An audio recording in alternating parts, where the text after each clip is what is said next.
único lenguaje que aprenden los candidatos y los políticos es perdiendo elecciones. Hasta que la ciudadanía no vote en las urnas castigando a quienes han ejercido o ejercen violencia, los políticos y los partidos no lo van a entender. Mientras no tengamos realmente una aplicación efectiva de la justicia en nuestro país, ninguna ley en cuestión de género o de cualquier otro tipo que tengamos para proteger a la mujer va a dar resultado, lamentablemente.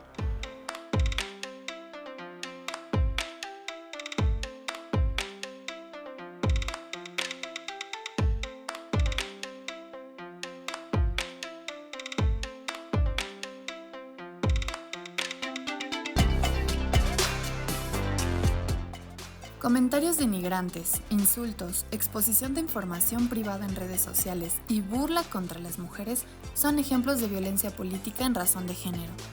Este tipo de violencia busca obstaculizar los derechos político-electorales, la participación y oportunidades de las mujeres por razón de género. Puede manifestarse de diversas formas, incluyendo simbólica, verbal, patrimonial, económica, física, sexual y o psicológica, y ser ejercida por cualquier persona involucrada en el ámbito político, por colegas del trabajo e incluso los medios de comunicación. En México, las mujeres que ocupan cargos públicos son especialmente vulnerables a esta forma de violencia. En el periodo de 2020 a 2023, el INE recibió 319 quejas y denuncias, siendo Oaxaca el estado con mayor incidencia desde 2020. Actualmente, el INE proporciona un registro de sancionados, una guía para la prevención, atención, sanción y reparación integral de la violencia política contra las mujeres en razón de género que orienta sobre cómo identificar y denunciar estos casos.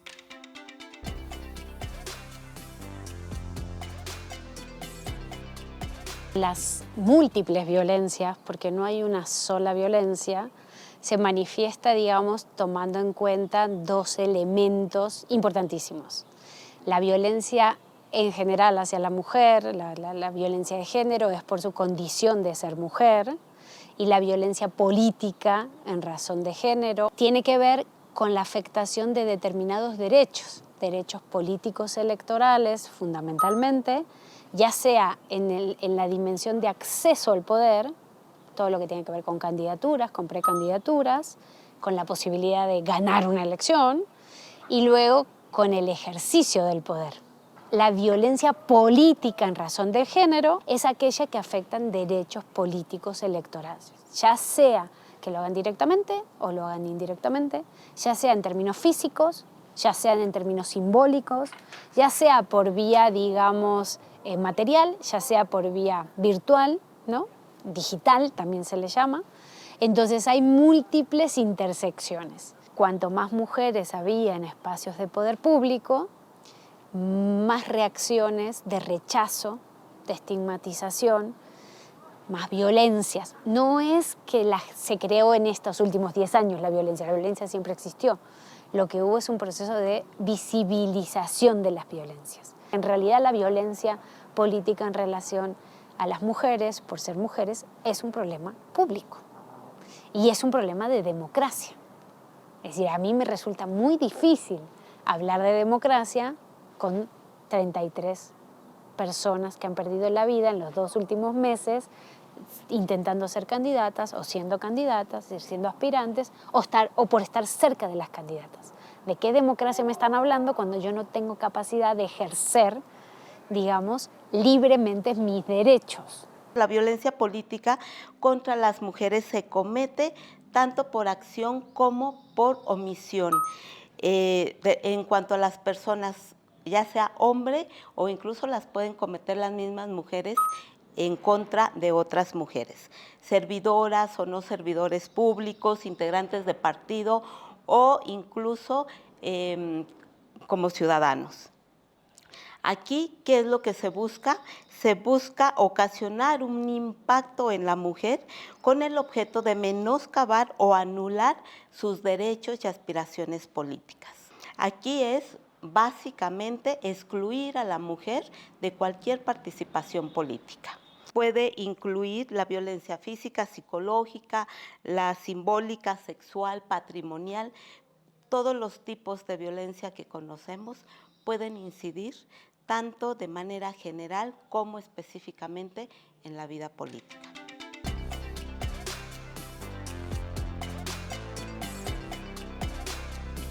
Esa es una manifestación de violencia política, pero no necesariamente es una violencia política de género, porque tú tienes que abordar digamos, la motivación. México fue resolviendo este problema público, que era el tema de que la mitad de la población no tenía la mitad del poder, no tenían las mismas oportunidades reales de acceder a los cargos de representación, aunque lo dijera la Constitución. Se fueron tomando ciertas decisiones, como por ejemplo incorporar la perspectiva de juzgar con perspectiva de género en todo lo que es materia jurídica, el hecho de que primero se incorporara una cuota, que hoy ya sabemos que no nos gustan las cuotas, pero en ese momento mejor tener algo a no tener nada, y cómo las cuotas se fueron fortaleciendo y fuimos creando la regla de los distritos perdedores, cómo fuimos transformando esa exigencia de cuota a la paridad, ¿no? Esa transformación de decir, la paridad es un principio constitucional, la paridad es un principio numérico, sí, perfecto, 50-50, la paridad tiene como unas medidas restrictivas, pero la paridad como principio constitucional es mucho más que solo un principio numérico, es un principio jurídico y es un principio de igualdad.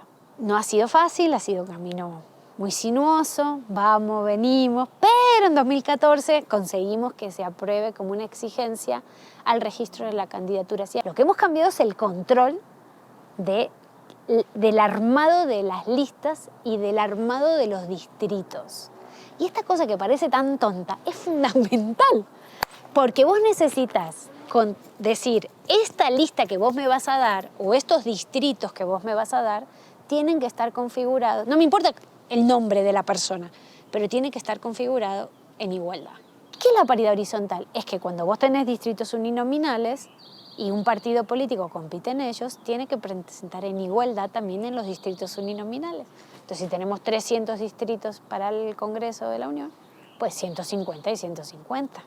En 2014 dice, bueno, paridad vertical, 2015 paridad horizontal y después le dice 2017, ¿y sabes qué?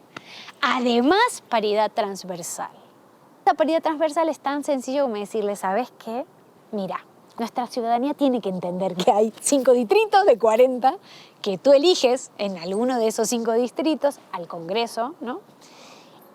Al menos 3 de esas listas tienen que estar encabezadas por mujeres. Y eso es lo que hemos hecho. No es poco, tampoco es todo.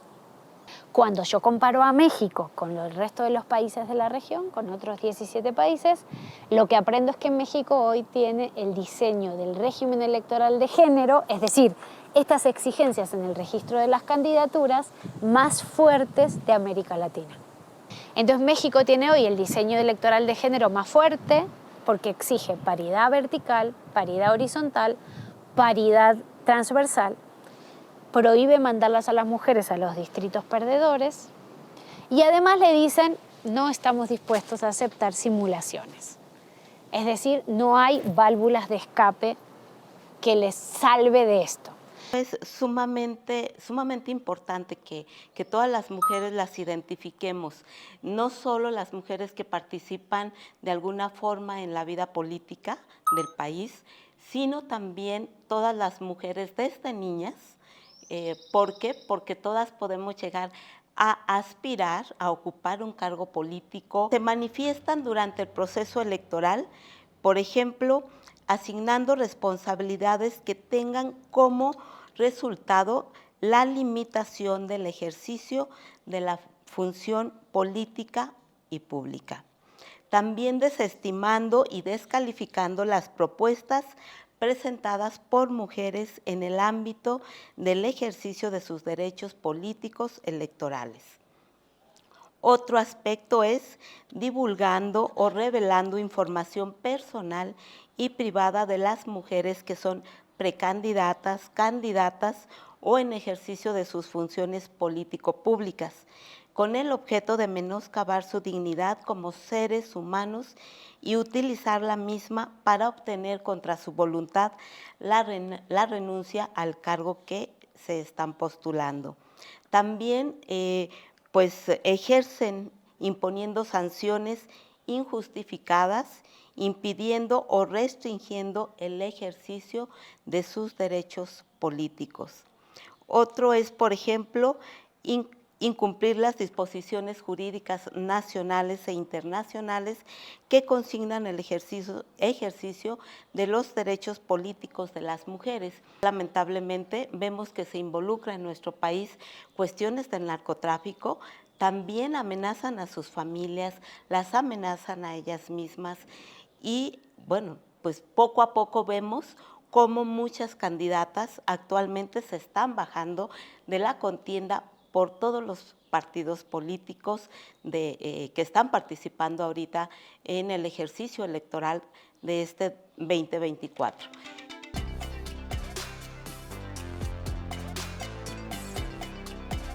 La ley electoral establece que la mitad de las candidaturas deben de ser, por cualquier partido político, deben de ser propuestas para mujeres y deben de lanzar a mujeres. Sin embargo, esto ha ocasionado fricciones dentro de los mismos partidos políticos. Todavía hay renuencia a concederle los espacios políticos que le concede que debe ocupar una mujer dentro de un partido o de cualquier institución política. Las mujeres pueden tener una participación política dentro de cualquier partido, pero no podían escalar a cargos públicos, a cargos relevantes dentro del partido, como una dirección, una secretaría. Vemos la manipulación todavía, vemos que se disfrazan las candidaturas que se dan a las mujeres, los espacios que se dan a ellas, buscando manipular a través de estas mujeres que ahorita ocupan cargos relevantes. Creo que estamos en un momento histórico, o sea, pero no solo en México, sino en América Latina, porque esto tiene un profundo efecto simbólico, ¿no? El hecho de que las dos personas de las 3 candidaturas que hay más competitivas sean mujeres para la presidencia de México es un hecho sin precedentes en sí mismo. Hay una serie de reflexiones que te vienen de esto, ¿no? Esto es el producto natural de haber realizado toda esta transformación. Yo no tengo tan claro que esto sea así. No sé si es fruto de toda la transformación sistémica que le hicimos al sistema político, ni creo que sea fruto de todas las leyes que se aprobaron. Creo que es más bien una decisión política de una de las candidaturas que de alguna manera condicionó la selección de la otra candidatura, creo yo. Esto nos genera una serie de preguntas, ¿no? Son mujeres que tienen en sus prioridades la agenda feminista, son mujeres que tienen una agenda progresista, aunque no sea feminista, son mujeres conservadoras. Eso no te significa que por ser mujer tú defiendas determinadas agendas. Lo que pasa que también uno tiene que pensar que la representación no solo se mide por la presencia, sino también por la agencia, por la capacidad de hacer cosas. Y muchas mujeres que han querido impulsar agendas feministas o progresistas no han podido, o muchas otras, habiendo podido, no han querido, porque defienden otras agendas. Entonces, con esto te digo que vos podés tener 2 mujeres candidatas que no tengan una agenda necesariamente vinculada a las agendas que tienen que ver con una vida libre de violencias o con una agenda del sistema de cuidados o con derechos reproductivos o con toda una serie de issues, de cuestiones que atraviesan la vida de las mujeres. No hagamos el match, ¿no? De es mujer y entonces va a defender la agenda de las mujeres o la agenda de las mujeres empoderadas o de las mujeres con agencia o de las mujeres feministas. No es necesariamente así.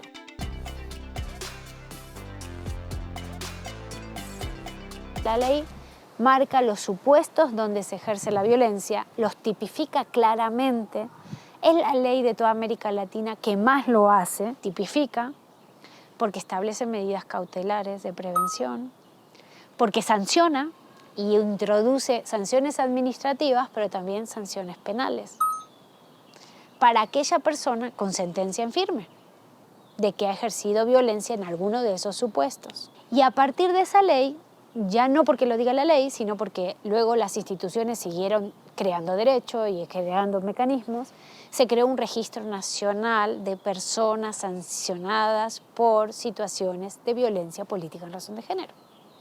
Yo creo que estamos haciendo mucho, que la ley ya nos da herramientas, que hemos avanzado mucho a nivel jurisprudencial respecto a generar, ¿no?, marcas sobre dónde hay que actuar, cómo se ha actuado y cómo podemos actuar más. Pero creo que seguimos debiéndole a la ciudadanía una mayor conversación pública sobre que no es posible la democracia con violencia de ningún tipo. Y creo que nuestra ciudadanía tiene que ser mucho más exigente. Y yo creo que lo que falta es un cambio cultural. El único lenguaje que aprenden los candidatos y los políticos es perdiendo elecciones. Hasta que la ciudadanía no vote en las urnas castigando a quienes han ejercido o ejercen violencia, los políticos y los partidos no lo van a entender. Creo que ahorita la gran tarea es individual. Hay organizaciones sociales que están influyendo de manera muy positiva para buscar la protección de todas estas mujeres, incluso dentro de los mismos partidos. Sin embargo, no ha habido el éxito que se debería, puesto que pues vemos que realmente no están dando resultado. Sí hay mucha legislación ya al respecto, sin embargo, lamentablemente en nuestro país la legislación, por muy buena que sea, si no se lleva a la práctica, como sucede con toda la normativa que tenemos, es difícil que podamos llegar realmente a garantizar la seguridad para estas mujeres que se van a enfrentar a un proceso electoral.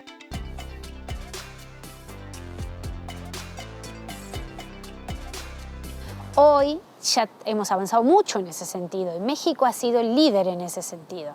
Y hay que agradecerle a nuestras maestras feministas, a nuestras maestras del movimiento mujeres, a las mujeres políticas, a las mujeres defensoras que han puesto el cuerpo, la cuerpa, para defender a otras mujeres cuando han sido atacadas, directa o indirectamente, física o simbólicamente. Se han impulsado muchísimas reformas precisamente a través de mujeres que han participado tanto dentro de los partidos como en todas las organizaciones de mujeres que tenemos en el país.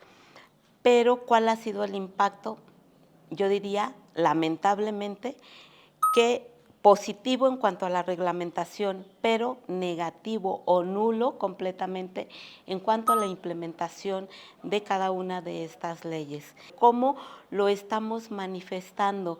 No logramos tener seguridad. Ya se nos bajaron en Zacatecas 154 mujeres de la contienda electoral. Días antes asesinaron a la candidata de Celaya, Guanajuato, y fue de una manera impune. En México no tenemos una autoridad que se conjugue con todas estas leyes que tenemos para favorecer y proteger a la mujer.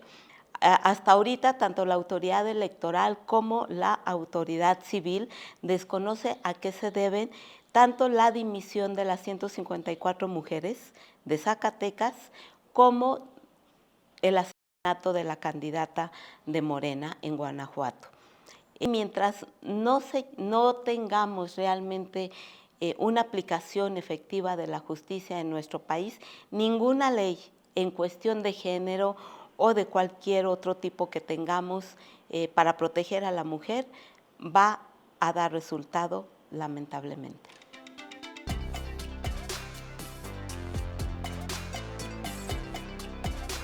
La reflexión final sería invitarle a toda la ciudadanía a participar, a apropiarse de la democracia. Es la ciudadanía que se tiene que apropiar de esto y exigir una vida libre de violencias, en todos los ámbitos, en el espacio público, en la conversación pública, en las familias, en las escuelas, en la universidad. La única manera de vivir en democracia es en paz. Tenemos la obligación de educar a todas nuestras niñas y a todos nuestros hombres, pero bueno, sobre todo a todas nuestras niñas. Es fundamental la participación, la educación política, es fundamental que sepan que pueden escalar a cualquier escaño político, de cualquier partido político que les simpatice, y también que pueden llegar a ocupar grandes cargos públicos, ser cancilleres, ser presidentas municipales, presidentas de la República. Yo creo que debemos de ser mucho más críticas, mucho más analíticas, y debemos de ejercer nuestros derechos plenamente para no permitir que por mucho que queramos ese puesto, se nos manipule.